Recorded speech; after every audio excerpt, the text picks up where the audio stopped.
What are we planting in our garden in April? That is a great question. I'm glad you're here because that is exactly where I'm headed. Let's go.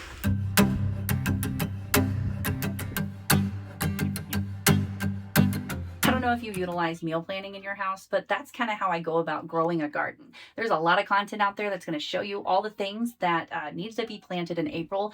And that's just not how I think about planting a garden because I don't want to waste money. I don't want to waste my time or food because right now in this economy, I don't need to say it, right?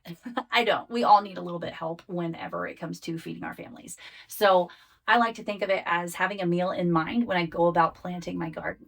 Now, before you start planting, check your last frostite. I will say that I'm a bit of a rebel when it comes to this. I plant despite what the weatherman says because I can utilize a cover over these beds, so make sure that you have a plan for that. And please don't forget to amend your bed because this is what feeds your plants and gives you the most success. I am using what I already have on hand. I am adding our goat rabbit manure mixture, compost, and a little bit of wood ash. So be sure to get out in your community, source those things, and make connections if you can. My chickens are going crazy. They've laid some eggs, I'm sure. But with the meal in mind, I'm going to grow a salad right here with a lot of variety. But first, I want to start with our greens. Your head lettuce, which is romaine and iceberg, and your cut and come again lettuce, which is your radicchio, arugula, and my very favorite butter crunch. So for me, I am a person that likes to harvest more than once. It just makes sense. So I am your cut and come again kind of gal. So I'm planting my go-to butter crunch as well as a mixture of all the things, which I find very cutely named. I'm going to take a spice jar and I'm going to pour all my seeds in. And we just sprinkle this on the ground. I like doing this just because it helps me do away with the chore of thinning out later.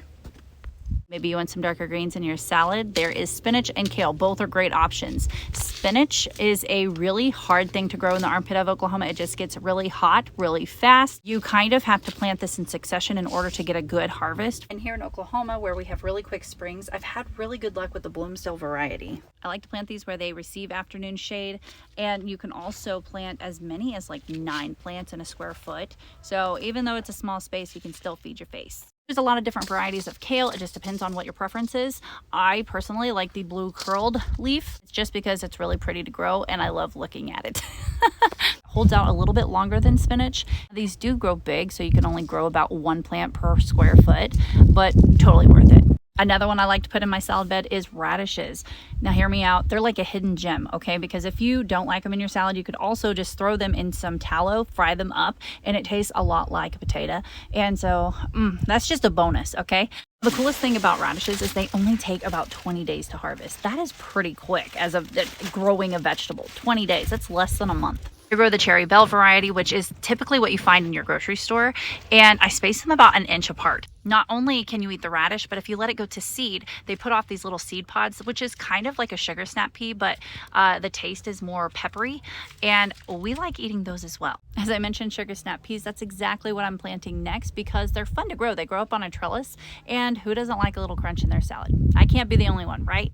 Now to speed up germination, I soak these overnight and I plant them about 1 inch deep as well as 4 inches apart. And by doing this, I'm going to prolong my harvest. As they trellis up, they will shade my more tender crops and protect them when the heat comes. If you're up for a challenge, go ahead and throw some carrots out here. Yes, it does take a little bit longer, about 80 days to harvest carrots, but you don't want to miss the window, so go ahead and throw them out there. Nannies are my go-to variety because they're sweet and tender. Now, all carrots can be pretty tricky to germinate. They need to be covered with something to keep them moist, but also need light immediately after germinating. And over the years, straw is really giving the best results. And I don't know if you've noticed, within this whole entire bed, I sprinkled seeds chaotically on top of the ground, and I cover using straw instead of soil. This just helps retain moisture and warmth on those cooler nights. Is this everything you can grow in April? Of course not. There are so many more things to grow in April. This is just your basic salad garden because salad can go with almost every single meal. And initially, that's what I am doing. I'm trying to feed my family financially. It makes sense, right? And I'm not going to waste a lot of food. But as a mom of 8, growing my garden like this, planning a meal, actually keeps me organized. So I hope this helps. Bye, guys. My chickens are laying eggs out there.